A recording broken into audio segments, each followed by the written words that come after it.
pessoal, tudo bem com vocês? Hoje o nosso assunto é atividades aeróbicas, anaeróbicas e ginástica de academia. Vamos lá? Então nós vamos começar falando sobre atividades aeróbicas e anaeróbicas, retomando, né, o assunto da última aula, e aí a gente vai passar para a ginástica de academia, tá? Então vamos lá. Atividades aeróbicas e anaeróbias, você vai diferenciar primeiramente pelo metabolismo, ou seja, o combustível utilizado para a contração muscular. No caso das atividades aeróbias, o combustível é o oxigênio, então ele vem via circulação sanguínea. A intensidade dessas atividades costuma ser leve a moderada e a duração é um pouco mais longa, tá? Eu não vou ler os slides, eu coloquei mais informações nos slides depois, se alguém quiser ler para ter informações complementares, bacana. Eu coloquei assim para caso alguém não tenha acesso a essa videoaula, possa estudar também, tá?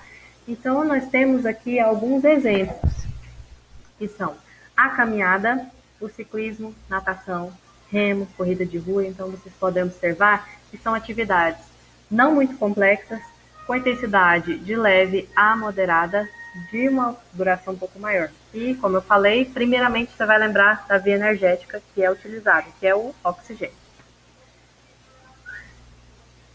Aqui eu coloquei uma definição de exercícios aeróbios, tá? E aí vai ficar um pouco mais explicadinho para vocês. E aqui nós temos as atividades anaeróbias, tá? Qual seria a fonte energética desse tipo de contração muscular? Aqui, o que fornece energia para a contração é o glicogênio muscular, tá? Glicogênio é a forma em que a glicose é armazenada no músculo, tá? Então, aqui você já tem a energia prontinha para você utilizar. É como se, por exemplo, eu quisesse beber água. Eu tenho uma garrafa de água aqui. Eu posso ir lá na cozinha ou eu posso beber água da minha garrafinha. O que é mais rápido? É mais rápido a garrafinha que já está aqui, né? Então, da mesma forma, para a contração muscular, a energia já está ali. Então, você tem atividades que são com uma intensidade bem maior, muito superior. Você tem uma duração bem menor, tá? Então, a gente tem aí como exemplos a musculação, os 100 metros rasos, né? Os 100 metros rasos aí, para quem às vezes confunde, é o esporte do Usain Bolt, que ele vai e dá tudo dele para correr em menos de 10 segundos 100 metros. Beleza? ATP. ATP é uma molécula carreadora de energia que vai funcionar como depósito de energia na célula, tá? Não vou ficar entrando muito em detalhes para a aula não ficar muito longa e também porque não é tão necessário nesse momento. Então, vamos fazer primeiro uma diferenciação aqui, antes da gente poder entrar no assunto. A atividade física é qualquer movimento corporal. Então, por exemplo, eu pegar a garrafinha que está em cima da minha mesa e colocá-la de volta é uma atividade física. Eu gerei movimento e gasto energético. Exercício físico seria, por exemplo, eu pegar essa garrafinha e fazer rosca direta com essa garrafinha. Estou fazendo aqui, ó, uma flexão de cotovelo. Estou fazendo um exercício. Estou sistematizando a atividade física, tá bom? Então, o exercício físico, ele é sistematizado, ele é organizado em função de cumprir algum objetivo. Então, vamos passar para a ginástica de academia. Então, vamos começar falando primeiro das aulas coletivas. Por que as pessoas costumam fazer aulas coletivas? Como uma questão de incentivo, por ser divertido, entre outras razões, né? Então, nós temos aulas com características aeróbias e anaeróbias. Dentre as aulas que têm características aeróbias, nós temos o jump, cango jump, step, spinning, zumba. Então, são atividades com características aeróbias. Lembrando que aeróbio, primeiramente, você vai lembrar da via energética utilizada, beleza? Aeróbias, oxigênio. Anaeróbias, glicogênio. Então, tipos de atividades coletivas são anaeróbias. Ginástica localizada, GAP, que é glúteo, abdômen e pernas, que é basicamente a mesma coisa de ginástica localizada. Aulas específicas para abdominal, aulas de treinamento funcional e etc. Então, vamos falar agora sobre a musculação. A musculação é excelente tipo de exercício anaeróbico para os nossos exemplos, tá? Então, a gente pode observar que são exercícios com uma intensidade maior, uma duração menor e A gente tem que observar também que vários fatores são necessários de serem analisados para a montagem de um treino. Geralmente, quando você vai fazer um programa de musculação, você vai fazer uma avaliação física e vai dar para aquele professor que vai fazer seu treino um panorama geral do seu corpo. Ele vai te dar peso muscular, peso visceral, peso gordo e peso ósseo.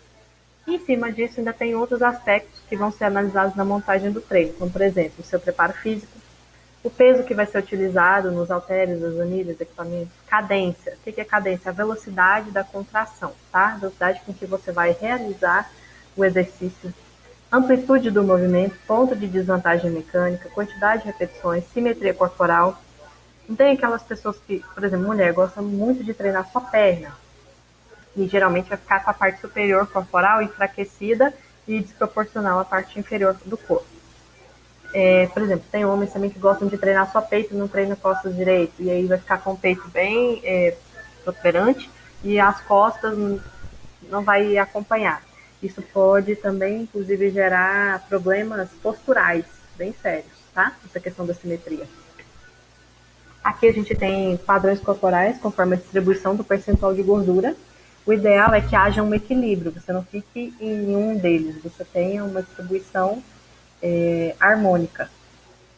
Então, quando você vai fazer uma avaliação física, ele vai te dar um gráfico, e quanto mais próximo você chegar do ponto zero, que é o ponto de equilíbrio, melhor será a sua situação, né? Anabolismo e catabolismo. Esse nome anabolismo tem muita, como eu posso dizer, preconceito com ele por causa dos esteroides anabolizantes. Não tem nada a ver, tá? O anabolismo e o catabolismo são fases do metabolismo corporal, é uma coisa natural, tá? Eles têm a ver com a construção e reconstrução do seu corpo, tá? Das células do seu corpo. O que seria o anabolismo? Seria quando há um processo de construção muscular em que moléculas mais simples são organizadas para se tornarem moléculas mais complexas. Por que fala-se tanto em anabolismo na musculação? Geralmente, quando a gente vai fazer musculação, a ideia é que haja ganho muscular. Como é que a gente faz isso? A gente quer que haja um aumento da secção transversa da fibra muscular. O que é isso, professor? Então, a gente tem aqui, ó, meu dedo como se fosse uma fibra muscular. A gente quer que ele passe disso aqui para isso aqui, ó. Vamos supor que esses dois dedos sejam uma coisa só, tá? A gente quer que ele aumente a secção transversa dele, assim, tá? A gente quer que ele fique mais grosso, beleza? Isso aqui seria uma fibra muscular. Como é que isso vai acontecer? Quando você faz um exercício físico, você vai gerar microlesões na fibra muscular. E ao longo do tempo, geralmente entre 24 e 48 horas depois, essa fibra muscular vai se regenerar para que ela possa fazer aquele mesmo exercício gastando menos energia e de forma mais eficiente. Então, esse aumento do tamanho da fibra muscular seria um exemplo de anabolismo, que você pegou ali uma coisa mais simples e desenvolveu e ela se tornou mais complexa para realizar aquele determinado exercício. Por exemplo, quando você faz agachamento livre, da primeira vez que você faz com, vamos supor, 3 quilos de cada lado, você faz ali com 6 quilos, você fez o agachamento com 6 quilos, na primeira vez, nossa, vai ser muito difícil, né? Da segunda vez que você for fazer, você já vai estar mais descansado. Vai ser difícil? Vai, mas não vai ser tanto quanto da primeira. Da outra vez que você for fazer, vai estar um pouco difícil? Vai, mas está bem menos difícil do que da segunda vez que você fez. E assim sucessivamente. O seu corpo vai se adaptando para que você faça aquele exercício, gastando menos energia e de forma mais eficiente, mais controlada. E o que seria o catabolismo?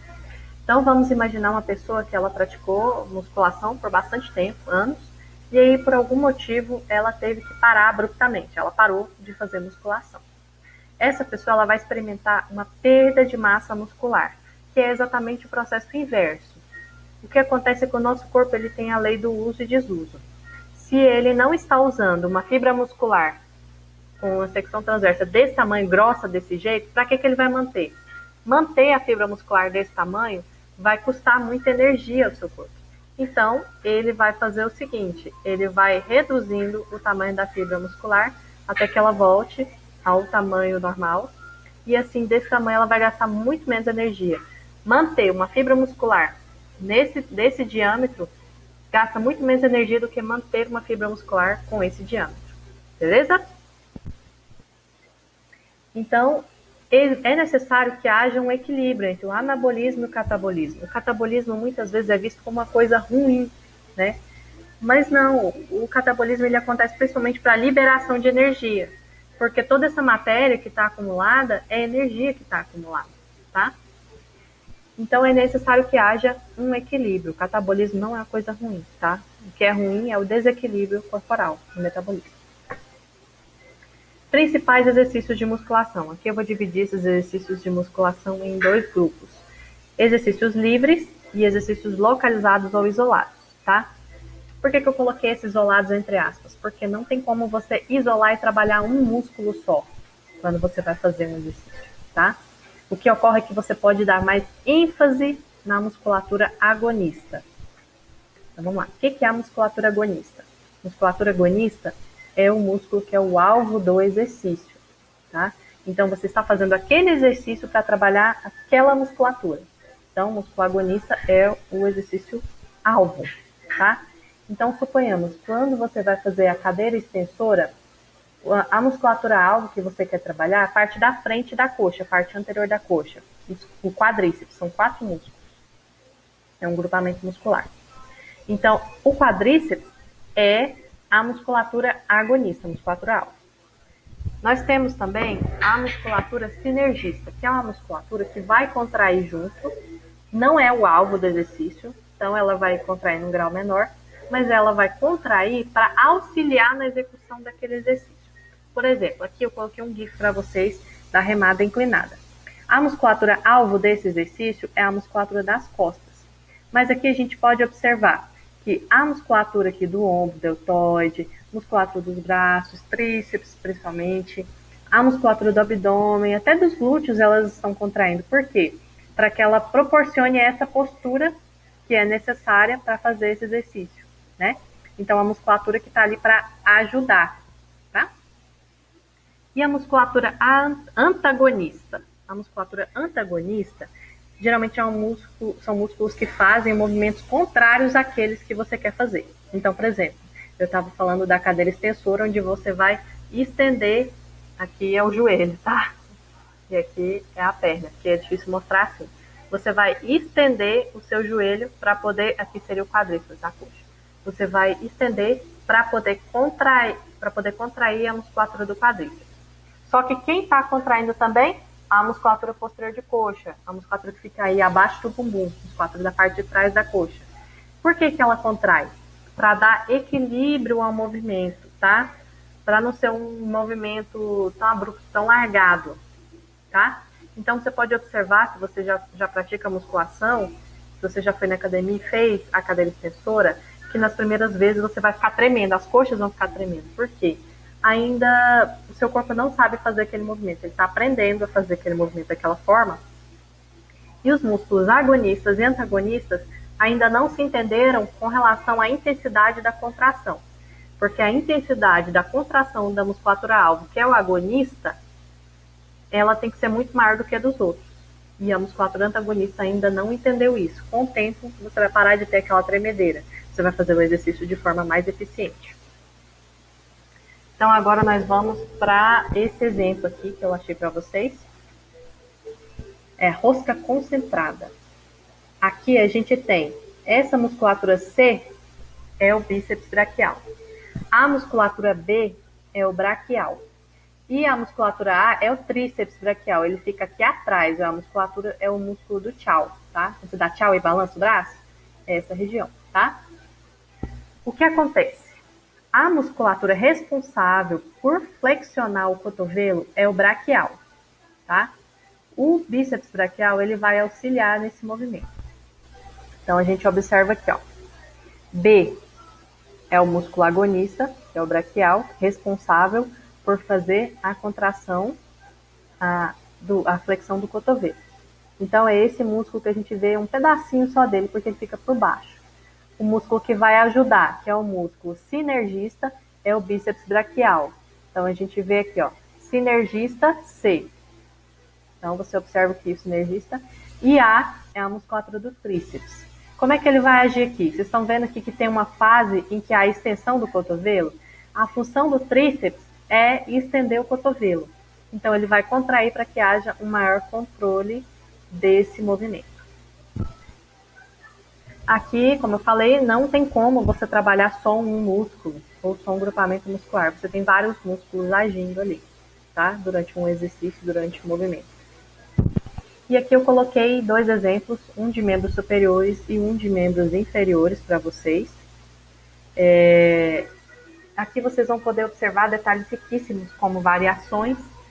Vocês vão poder observar até mesmo a fibra, o sentido da fibra muscular, tá? A contração ocorre no sentido da fibra muscular. Então, como eu falei, aqui é outro exemplo de musculatura sinergista. Esse exercício supino reto, a musculatura alvo dele é o peitoral maior, certo? Só que aqui vocês vão observar que o tríceps também está contraindo, porque ele tem uma fase em que ele vai estender o cotovelo. Deixa esse negócio aqui sumir. Ele vai ter uma fase que ele vai estender o cotovelo, que é função do tríceps. Então, o tríceps vai entrar em ação para auxiliar nesse movimento.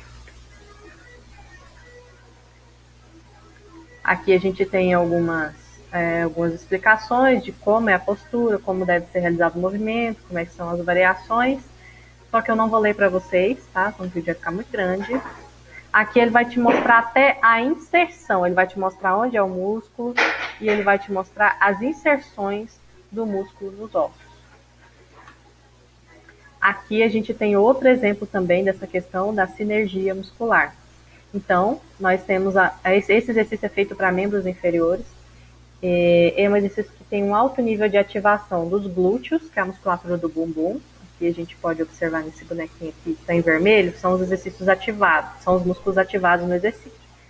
Então, a gente tem um alto nível de ativação dos glúteos e do quadríceps, que é a musculatura da coxa. Mas, observa aqui nesse desenho que você tem uma ativação também do reto abdômen, do abdômen oblíquo, das musculaturas adutoras, que são essas musculaturas aqui que ficam próximas à virilha, né? Então, você vai observar que essas musculaturas não são o alvo do movimento, mas que elas contraem para auxiliar. E qual é a grande questão entre exercícios livres e exercícios na máquina? É justamente o fortalecimento global da musculatura, tá? Então, você vai conseguir fortalecer de forma mais geral o corpo. Beleza, pessoal? Eu vou deixar vocês com essas outras informações, vocês podem ver os slides depois. Tem questões aqui sobre postura, tudo para que seja feito o exercício de forma mais qualitativa. Então é isso. Bons estudos para vocês, pessoal. Tchau!